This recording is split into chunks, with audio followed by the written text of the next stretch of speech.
Zedekiah was king of Judah during the end of the kingdom of Judah. Babylon would destroy Jerusalem and carry the survivors into exile after killing Zedekiah's sons in front of him and gouging out his eyes. And that would be the end. The last we hear of Zedekiah, the destruction of Solomon's temple, the end of Judah, which, after the end of the northern tribes, was the last of the tribes of Israel to have any meaningful political sway. After Zedekiah, God's people would only ever be subjects of foreign powers. They would only ever be ruled by their enemies until the second and more thorough destruction of Jerusalem in 70 AD, after which there would once again be no place called Israel, but the Jewish people would be nomads and a minority wherever they went. Zedekiah was king during the end. He did his best, and it wasn't enough, but he still tried. He made mistakes, like switching alliances between Babylon and Egypt. He made good efforts to protect God's prophet Jeremiah. He often asked God's advice through his prophet and either followed it or didn't, was either comforted by it or not, but he tried. He was brave, and he was a coward. He was a kingly king, and he was a vassal of other kinglier kings.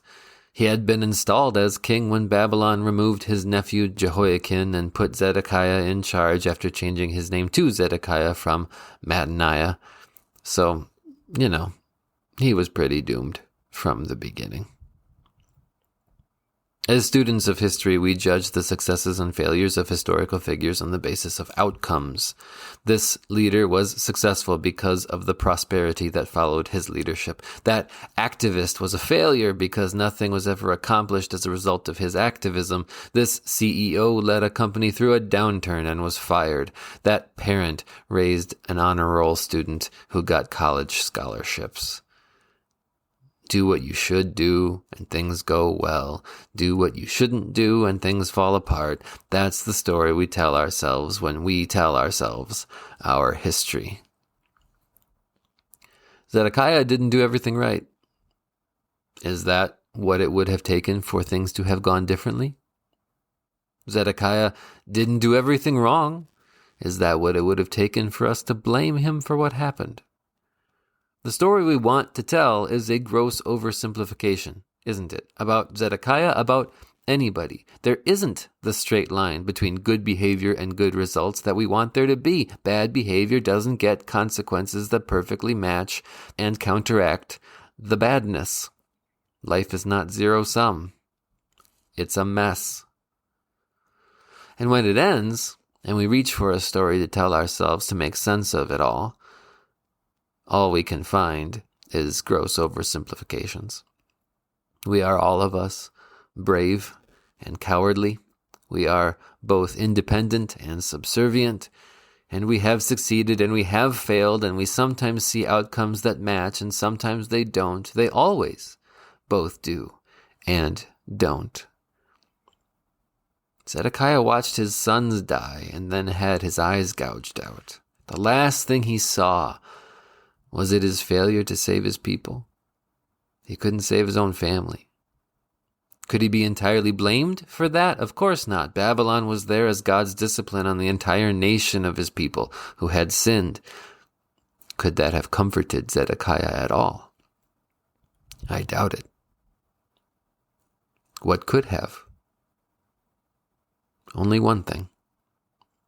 Before Zedekiah was Zedekiah, Jeremiah was already God's prophet and had said this: "The days are coming, declares the Lord, when I will raise up for David a righteous branch, a king, who will reign wisely and do what is just and right in the land. In his days Judah will be saved and Israel will live in safety. This is the name by which he will be called, the Lord, our righteous Savior." Zedekiah means the Lord is my righteousness, but Jeremiah wasn't talking about Zedekiah. It wasn't up to Zedekiah to get things right. It was up to Zedekiah to do what he thought was right and to see what happened, until he couldn't anymore because, no eyes. Whatever failure Zedekiah represented was resolved by a better king. Whatever success Zedekiah had was overshadowed by the one who got everything right.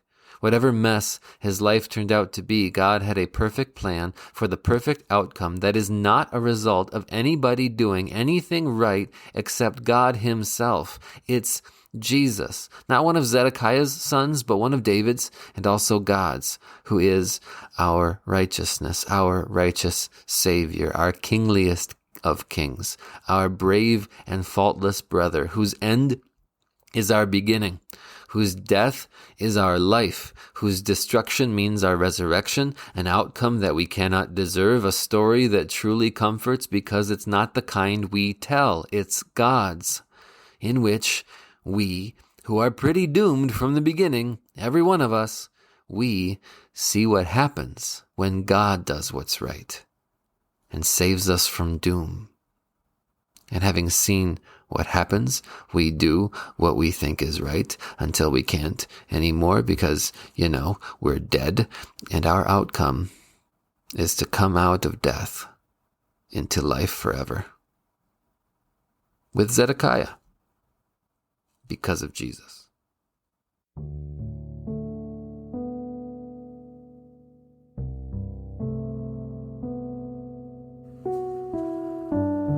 You and I are dust and breath, loved by God, bought by Jesus. This podcast is written and produced by me, Ethan Cherney, a pastor at Bethel Lutheran Church in Menasha, Wisconsin, member of the Wisconsin Evangelical Lutheran Synod.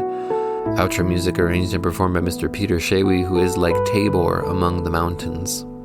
Keep in touch. Reach out to us on Twitter or Facebook at Dust and Breath Pod, or send an email to dustandbreathpod@gmail.com. Or you could write us a review, recommend a episode to somebody else. That's the only way other people find out about the show.